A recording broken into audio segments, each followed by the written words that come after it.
Haleluya, puji Tuhan, salam sejahtera bagi kita semua Bapak Ibu, keluarga besar GPDI El Shaddai Magelang. Kita kembali berjumpa dalam Renungan 79 hari ini dan tetap dengan 365 hari yang mengubahkan.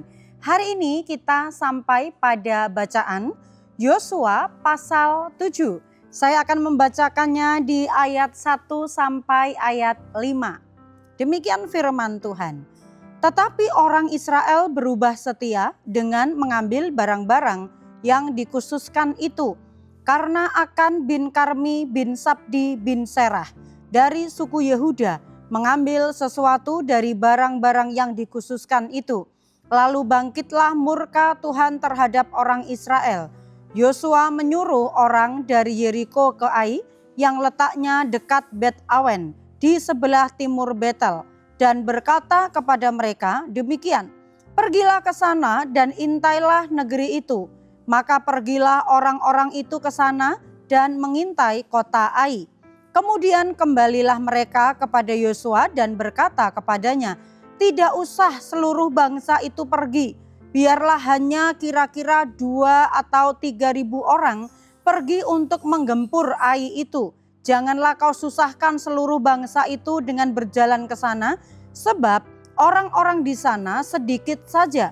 Maka berangkatlah kira-kira 3.000 orang dari bangsa itu ke sana. Tetapi mereka melarikan diri di depan orang-orang Ai, sebab orang-orang Ai menewaskan kira-kira 36 orang dari mereka. Orang-orang Israel itu dikejar dari depan pintu gerbang kota itu sampai ke Sebarim dan dipukul kalah di lereng. Lalu tawarlah hati bangsa itu amat sangat.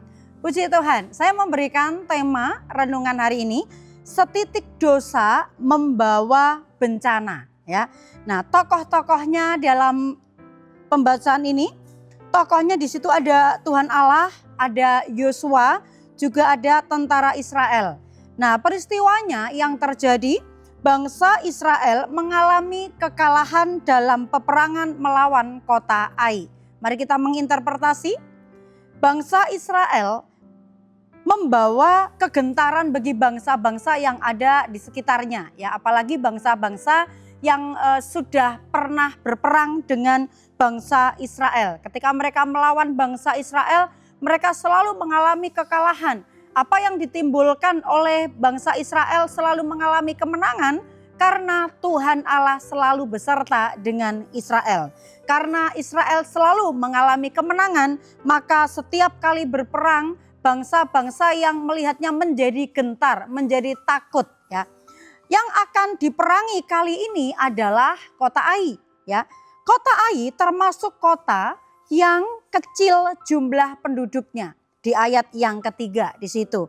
Karena penduduk Ai ini hanya sedikit, maka tentara Israel mengatakan kepada Yosua supaya tidak usah semuanya pergi berperang. Tidak perlu menyusahkan banyak orang dari bangsa Israel itu, dikatakan cukup 2 atau 3.000 saja. Ya, itu ditulis di ayat yang ketiga. Sehingga seolah-olah bahwa karena mereka selama ini sudah terbiasa berperang melawan bangsa-bangsa yang besar. Jadi ketika diintai oleh mereka, oh ternyata kota Ai ini kecil. Tidak perlulah semua tentara Israel itu menggempur mereka. Cukup 2 atau 3.000 saja. Ya, jadi mereka seolah-olah menggampangkan lah ya, kota Ai ini kecil. Gampang lah, pasti menang gitu menurut pemikiran mereka.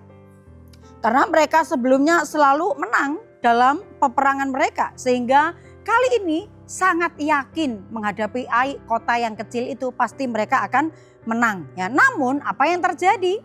Yang terjadi di ayat yang keempat dikatakan mereka kalah. Ini di luar dugaan mereka. Mereka berpikir mereka pasti menang. Karena yang akan mereka lawan itu hanyalah kota kecil. Tetapi di ayat yang keempat dikatakan, maka berangkatlah kira-kira 3.000 orang dari bangsa itu ke sana, tetapi mereka melarikan diri di depan orang-orang Ai. Mereka kalah di luar pemikiran mereka, di luar prediksi mereka yang mereka yakin akan menang. Tetapi ternyata kok kalah, kok bisa terjadi kekalahan, ya. Nah, penyebab kekalahan dari Israel ini kalau kita lihat, ternyata Israel menyimpan dosa secara tersembunyi. Kalau kita belajar, bangsa Israel itu selalu mengalami kemenangan mereka itu bukan karena kekuatan mereka. Sangat terbukti nyatanya bahwa kemenangan mereka itu hasil dari penyertaan Tuhan. Dan apabila mereka menjaga kekudusan, mengikuti aturan-aturannya Tuhan, maka Tuhan pasti akan memberikan kemenangan kepada mereka. Tetapi nyatanya di pasal ini kita lihat Israel menyimpan dosa secara tersembunyi. Itu yang membuat mereka menyakiti hati Tuhan dan Tuhan membiarkan mereka kalah. Juga melanggar perjanjian yang diperintahkan Tuhan. Apa pelanggarannya? Mencuri barang-barang yang dikhususkan. Karena perjanjiannya adalah ketika Israel itu akan menggempur suatu kota atau suatu bangsa, perjanjiannya adalah maka semua barang-barangnya harus dihancurkan, harus dimusnahkan. Tetapi perjanjian itu dilanggar oleh salah seorang dari suku Yehuda, yaitu yang bernama Akan. Namun kita baca ya di ayat yang ke-11, orang Israel telah berbuat dosa. Mereka melanggar perjanjianku yang kuperintahkan kepada mereka. Mereka mengambil sesuatu dari barang-barang yang dikhususkan itu. Mereka mencurinya, mereka menyembunyikannya, dan mereka menaruhnya di antara barang-barangnya. Siapa yang melanggar ini? Di ayat yang ke-18 adalah seorang Akan. Ya. Yang berdosa kalau kita lihat Akan, satu orang saja. Tetapi kalau kita lihat dampaknya bagi banyak orang. Mengakibatkan hukuman. Ya. Akibat dari dosa Akan ini adalah akan dihukum. Kalau misalnya kita berbicara tentang keadilan ya Bapak Ibu, Akan yang berdosa harusnya yang dihukum hanya Akan saja. Tetapi kalau kita lihat bahwa konsekuensi dari dosa yang dilakukan oleh Akan ini ternyata dampaknya bukan hanya kepada dirinya saja. Yang berikutnya adalah keluarganya ikut dihukum. Harus dibersihkan, semua yang berhubungan dengan Akan harus ikut ditumpas, dihancurkan, dimusnahkan. Juga akibat dari dosa Akan ini mengakibatkan bangsa Israel ini mengalami kekalahan berperang. Bukankah ini adalah merupakan sebuah kesalahan yang fatal? Kenapa sampai demikian? Karena melanggar perjanjian dengan Allah. Aplikasi dalam kehidupan kita Bapak Ibu, berhati-hatilah dalam bertindak. Apa yang kita buat itu dapat berdampak kepada orang banyak. Kesalahan kita itu juga bisa membawa akibat yang tidak baik, bisa membawa dampak kepada orang lain, dampaknya buruk. Mungkin ketika kita misalnya dalam sebuah keluarga ya, mungkin kita berpikir, oh ini kesalahannya tak tanggung aku sendiri. Dosanya saya tanggung saya sendiri. Tetapi pernahkah kita berpikir itu bisa berdampak kalau suami yang melakukan kesalahan, istri bisa kena dampaknya, anak bisa kena dampaknya. Misalnya seorang suami ini berjudi ya. Maka apakah benar itu hanya suami yang akan menanggung akibatnya atau resikonya? Misalnya dia kalah berjudi, dampaknya bisa, rumahnya disita, seluruh harta kekayaannya menjadi miliknya bisa disita. Dan itu bisa berakibat fatal, anaknya mungkin bisa menjadi berhenti sekolah, istrinya menjadi terkatung-katung dan lain sebagainya.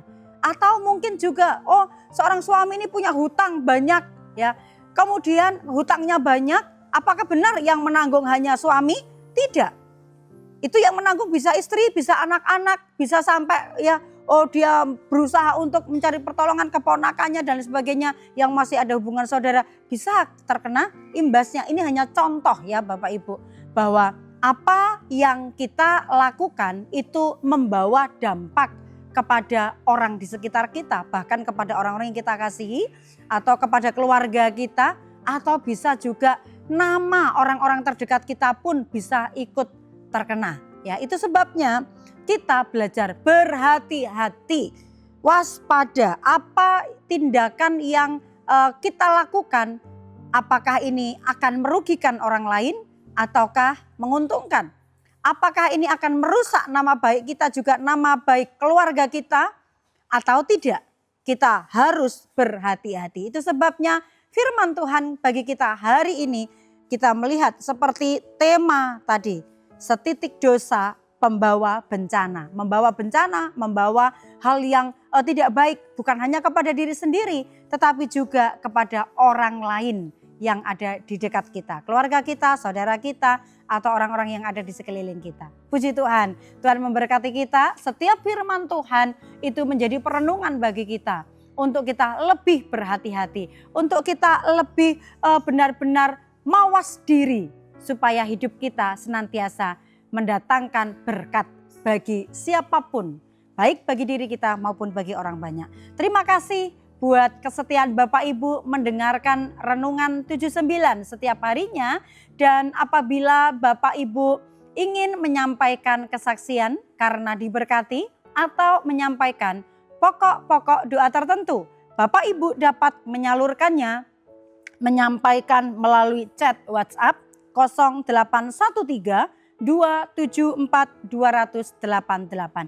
Mari kita saling mendoakan, saling mendorong satu sama lain sampai kita didapati sempurna seperti Kristus. Mari kita terima firman Tuhan ini dengan doa. Terima kasih Tuhan buat firman-Mu yang terus mengajar kami supaya di dalam hidup ini kami dapat belajar mengambil keputusan-keputusan yang tepat dalam setiap tindakan kami. Karena apa yang kami lakukan itu pasti memberikan dampak bagi orang-orang di sekeliling kami. Kiranya hidup kami menjadi berkat, memberi dampak yang baik dan membuat orang-orang di sekeliling kami diberkati oleh Tuhan. Ya Tuhan, tolonglah kami umat-umat-Mu berusaha hidup damai dengan semua orang dan mengejar kekudusan, sebab tanpa kekudusan tidak seorang pun dapat melihat Engkau. Terima kasih, kami bersyukur buat firman-Mu, terima dengan sukacita di dalam nama Tuhan Yesus Kristus kami berdoa. Haleluya, amin.